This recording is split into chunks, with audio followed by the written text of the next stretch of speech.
WBCS-এ আসা বিগত বছরের কিছু অ্যান্সার আমরা দেখে নেব। প্রথম কোশ্চেন, 1927 সালে সাইমন কমিশনের বয়কট কারণ ছিল হচ্ছে কমিশনে কোনো ভারতীয় মেম্বার ছিল না। 2 নম্বর কোশ্চেন, নিম্নলিখিত কোন দল প্রথম সংবিধান সভার মাধ্যমে ভারতবর্ষের সংবিধান প্রবর্তন ধারণা গ্রহণ করেছিল? এটা অপশন এ রাইট অ্যান্সার হবে, স্বরাজ দল।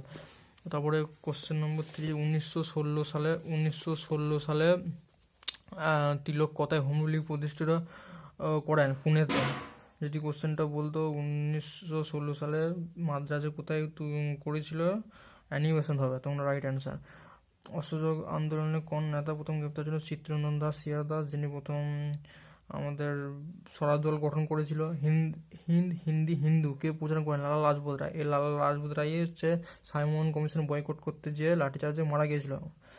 সাইমন কমিশন গঠন হয়েছিল 1927 সালে। সাইমন কমিশন ভারতে এসেছিল 1928 সালে। কংগ্রেসের গঠিত জাতীয় পরিকল্পনা কমিটির সভাপতি কে ছিলেন? সভাপতি হচ্ছে জওহরলাল নেহরু। 1950 সালে প্রথম জাতীয় পরিকল্পনা প্ল্যানিং কমিশন যেটা গঠন করেছিল। এখন প্ল্যানিং কমিশন বর্তমানে নীতি আয়োগ নামে পরিচিত। কংগ্রেসের আনুবীক্ষণিক সংখ্যালঘু বলে কে সমালোচনা করেছিলেন? কংগ্রেসের আনুবীক্ষণিক সংখ্যালঘু লর্ড ডারউইন বলে সমালোচনা করেছিলেন। লর্ড ডারউইন তখন ছিলেন যখন জাতীয় কংগ্রেস প্রতিষ্ঠিত হয়েছিল, সেই সময়ে ছিলেন। মৌলিক অধিকারের প্রস্তাব কংগ্রেসের যে অধিবেশনে নেওয়া হয়, মৌলিক অধিকারের প্রস্তাব কংগ্রেসের যে অধিবেশনে নেওয়া হয়, অপশন সি হবে রাইট অ্যান্সার। লাহোর অধিবেশন 1929। লাহোর অধিবেশনে পণ্ডিত জওহরলাল নেহরু সভাপতি ছিলেন। আর ভারতবর্ষকে ক্ষমতা হস্তান্তরের জন্য 1946 সালে ব্রেকডাউন প্ল্যান প্রস্তাব করেছিলেন। এটা কি অ্যান্সার হবে তোমরা সবাই বলো। 9 দাগে B, Lord Wavell, Viceroy Lord Wavell. আর 10 নম্বর কোশ্চেন, মুসলিম লীগের মাউন্টব্যাটেন পরিকল্পনা গ্রহণ করেছিলেন কেন? এটা রাইট অ্যান্সার হবে অপশন সি, কারণ পাকিস্তান গঠনের বিষয়টি মেনে নেওয়া হয়েছিল তখন। আর 11 দাগে কোশ্চেন হচ্ছে, মুসলিম লীগের লাহোর প্রস্তাবে 1940 সালে মূল গুরুত্ব ছিল হচ্ছে অপশন ডি, কারণ পাকিস্তান প্রস্তাব গ্রহণ করা। 12 নম্বর কোশ্চেন, 1946 সালে কোন কমিশন ভারতে আসে? 1946 সালে আমরা সবাই জানি ক্যাবিনেট মিশন। আর যদি বলে সাইমন কমিশন ভারতে আসে হচ্ছে 1928 সালে। আর যদি বলে ক্রিপস মিশন হলে 1942 সালে। এই ক্রিপস মিশনেতে 1942 সালে ভারতে এসেছিল। জাতীয় কংগ্রেস ও মুসলিম লীগের মধ্যে কত সালে লখনৌ চুক্তি স্বাক্ষরিত হয়েছিল? লখনৌ চুক্তি হচ্ছে 1916 সালে। তারপর কোশ্চেন হচ্ছে 14 নম্বর, জাতীয় কংগ্রেসের 1929 সালে লাহোর অধিবেশনে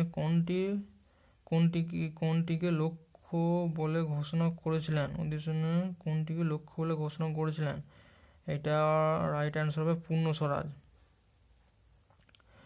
15 নম্বর কোশ্চেন, কারা প্রত্যক্ষ সংগ্রাম ডাইরেক্ট অ্যাকশনের ডাক দেয় এবং কোন দিনটিকে প্রত্যক্ষ সংগ্রাম দিন হিসাবে বেছে নেওয়া হয়? অপশন রাইট অ্যান্সার হবে এ, মুসলিম লীগ 16 আগস্ট 1946 সালে। সালটা ভেরি ইম্পর্ট্যান্ট, বিভিন্ন কম্পিটিটিভ এক্সামে অনেক জায়গায় দিয়েছে, এসএসসি, রেল।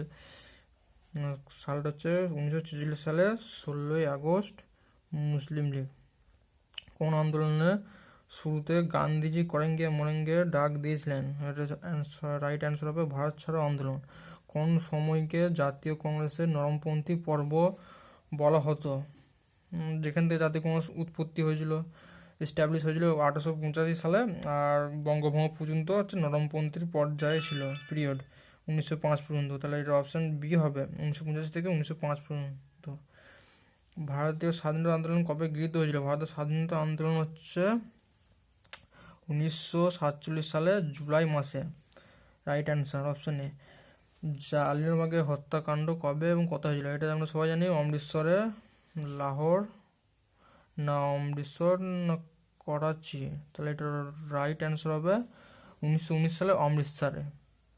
দেখো দুটো অমৃতসর আছে, একটা অমৃতসর হবে 1919 সালে, শুধু অমৃতসর হবে। এই 1906 সালে অমৃতসরটা হবে না, করাচি হবে না, লাহোর হবে না।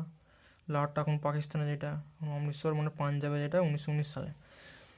1906 সালে কোন রাজনৈতিক দলের প্রতিষ্ঠিত হয়? 1906 সালে মুসলিম লীগ, নবাব সলিমুল্লাহ ছিল আর আগা খা ছিল। কত সালে এবং কোথায় মুসলিম লীগ পাকিস্তান প্রস্তাব গ্রহণ করেছিল? এটার রাইট অ্যান্সার হবে অপশন সি, 1940 সালে লাহোর অধিবেশনে। পাকিস্তানের প্রথম গভর্নর জেনারেল ছিলেন যিনি হচ্ছে মোহাম্মদ আলী জিন্নাহ। তারপরের কোশ্চেন হচ্ছে 23 নম্বর, ভারতের জাতীয় কংগ্রেস কত খ্রিস্টাব্দে গঠিত হয়েছিল? 1885 সালে, option B right answer. Harijan Sevak সংঘের প্রতিষ্ঠাতা ছিলেন কে? মানে হরিজন সেবক কে প্রতিষ্ঠা করেছিল বলতে যায়, তাহলে 24 দাগের অপশন সি রাইট অ্যান্সার হবে এম কে গান্ধী। এটা কত সালে যদি বলে 1932 সালে, তোমরা তবু একটু মিলিয়ে দেখে নেবে। 1942 সালে ভারত ছাড়ো আন্দোলনের সময় কে ভারতের ভাইসরয় নিযুক্ত ছিলেন? 1942 সালে ভারত ছাড়ো আন্দোলনের সময় ভাইসরয় হিসেবে নিযুক্ত ছিলেন লর্ড লিথগো। আর স্ট্যাফোর্ড ক্রিপস নিম্নলিখিত কোন পার্টির সদস্য ছিলেন? এটা হচ্ছে লেবার পার্টি, রাইট অ্যান্সার হবে অপশন বি। এটা দুটোর মধ্যে কনফিউশন তোমার জন্য হবে না, লিবারেল পার্টি আছে, একটা লেবার পার্টি আছে।